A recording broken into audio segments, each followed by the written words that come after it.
one of my gifts that I've had since I was a little girl growing up in Mississippi, being raised on a tiny little acre farm with my grandmother, I knew how to pay attention. I was a great observer of life. And I grew up believing that I was indeed for sure God's child. It's because every Sunday I sat in our little church down the road, a dirt road from where my grandmother lived, no running water, no electricity, no vision of hope or possibility.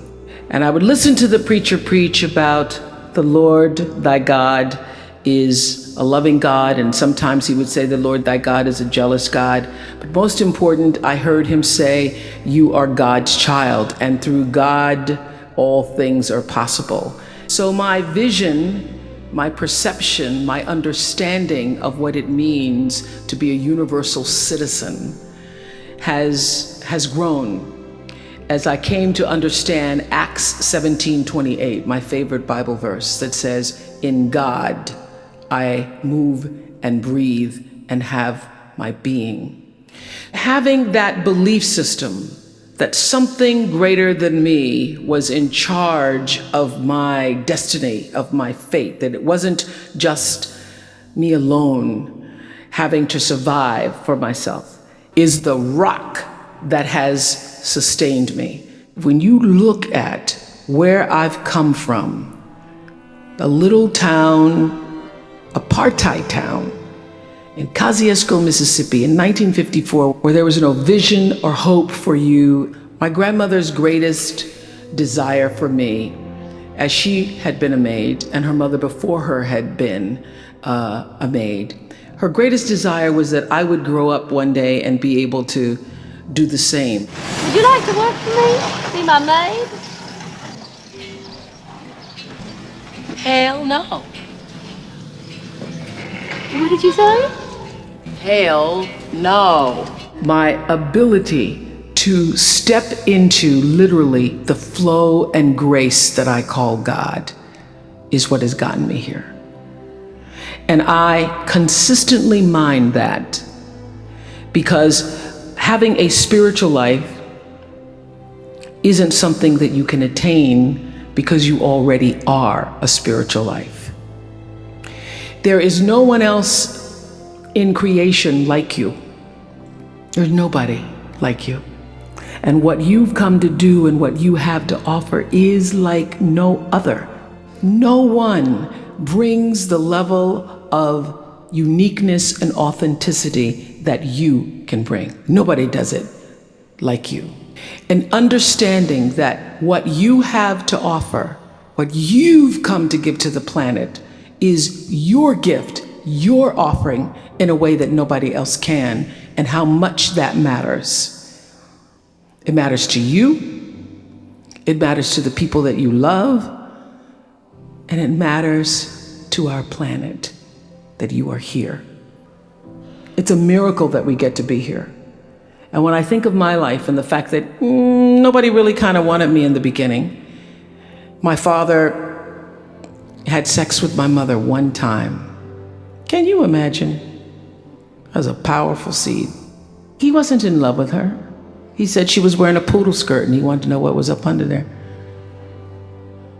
And she showed him by an oak tree.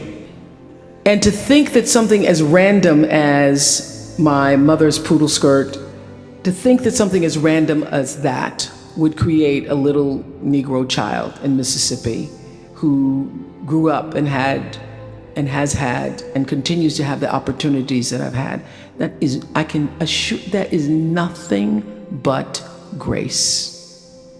It's grace.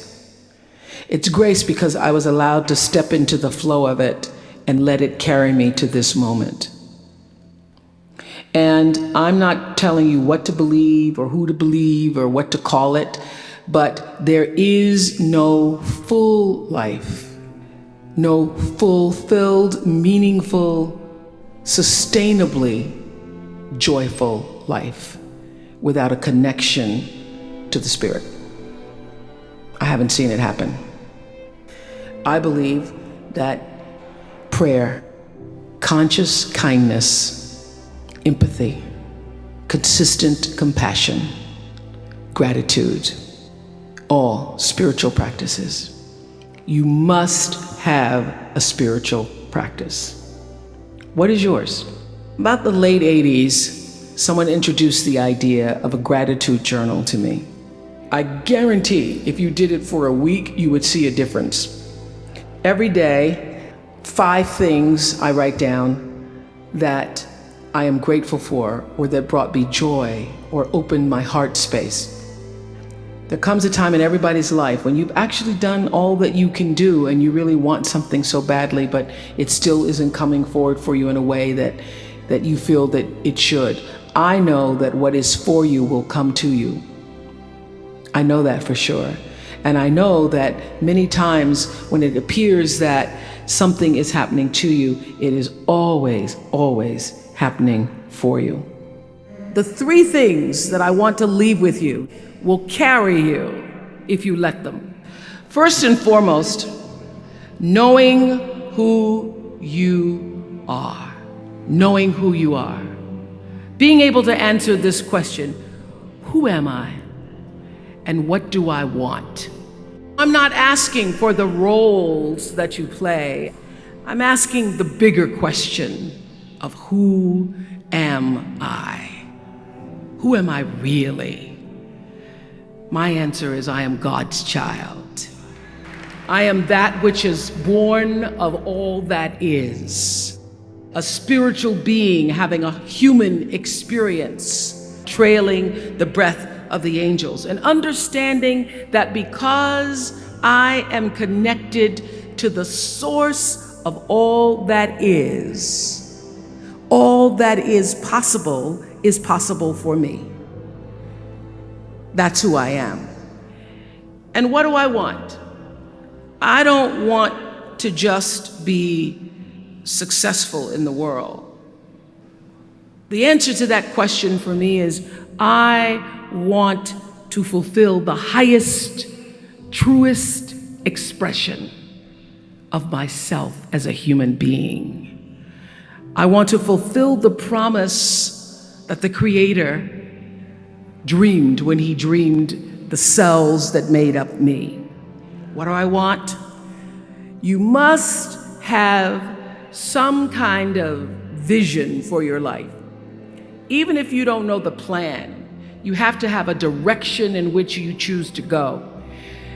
I never was the kind of woman who liked to get in a car and just go for a ride. I had a boyfriend who would say, let's just go for a ride. I want to know, where are we going? Do we have a destination? Is there a plan? Or are we just riding? What I've learned is that's a great metaphor for life. You want to be in the driver's seat of your own life, because if you're not, life will drive you.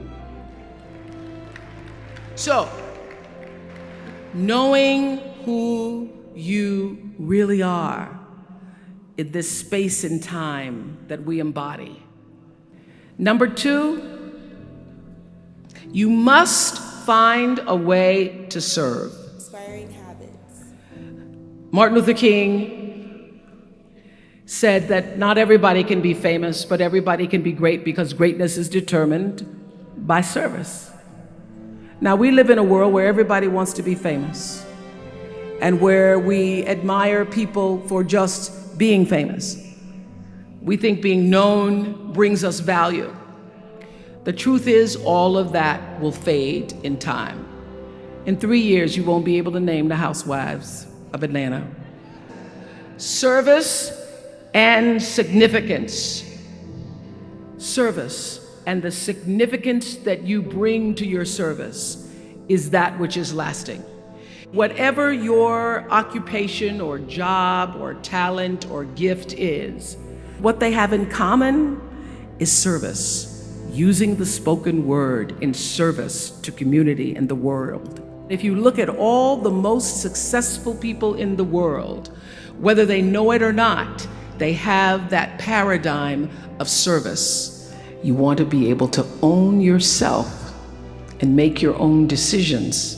You never want to be in a position where something is that important to you to do and you can't do it because the boss says you can't.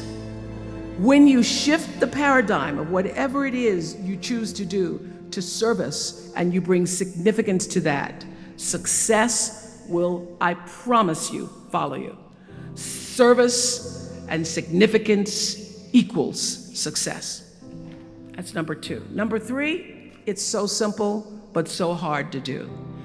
Always do the right thing. Always.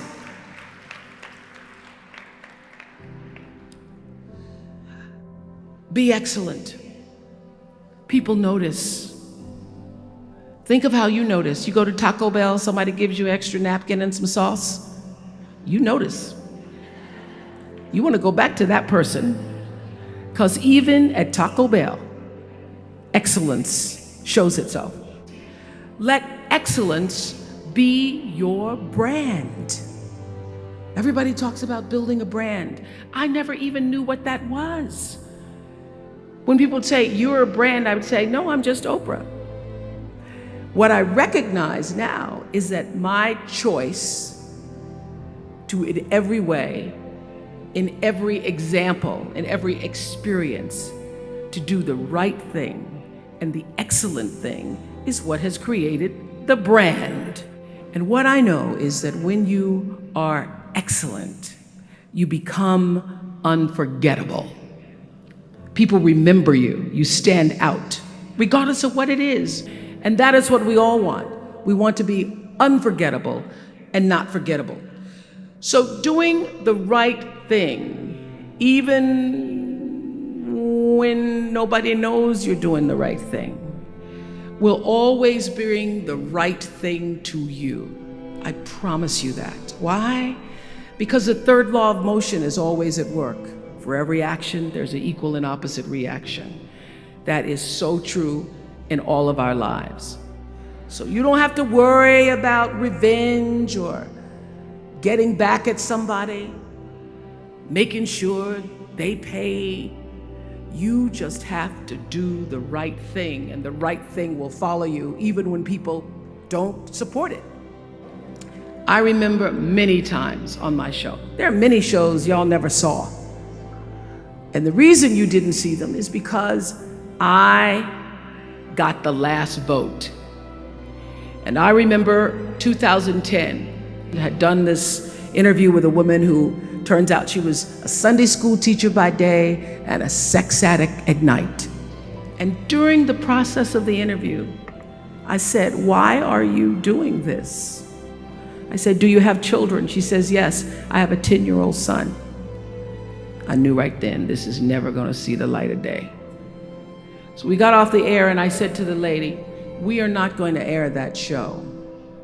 My producer said, why? I said, because her son will never get over it. Her son will never get over it.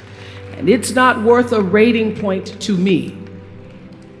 Not worth a rating point to me to know that there's a 10-year-old boy who's destroyed because his mother went on the Oprah Winfrey Show and told all her business.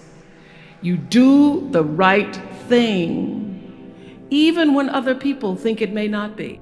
You always know it's the right thing, when in the end, there is peace. You are rewarded by peace in knowing that you did the right thing. All of you leaving here have the potential for enormous success. There's a price that comes with that. People don't always like you, and they're not always happy for you. And if you surround yourself with people who are not accustomed to your success, they become fearful, they become scared, because you are reflecting back something to them that they don't recognize. That only happens when you are around people who do not mean and want and aspire to the best for you. People who want the best for you want you to be your best. So my greatest advice to you is to surround yourself with people who are going to fill your cup until your cup runneth over. Once your cup runneth over, you cannot spend your life with your gallon-size offerings, offering them to pint-sized people. You have got to surround yourself with gallon-sized people who can hang in the same company with you, so that you're not offering your gallons to those little pints out there. And what I know for sure is that the biggest choices begin and end with you, your internal big questions. Who do I want to be in the world? My relationship to source energy, to all that is God. I'm not talking about what you believe in God. I'm talking about your experience of that which is all life, which is divine and universal. I'm talking about the big deal. Being connected and aligned with that. When you are tuned in and charged into that, whenever you feel empty, you go inside yourself and you connect to the source, and you know that all things are possible.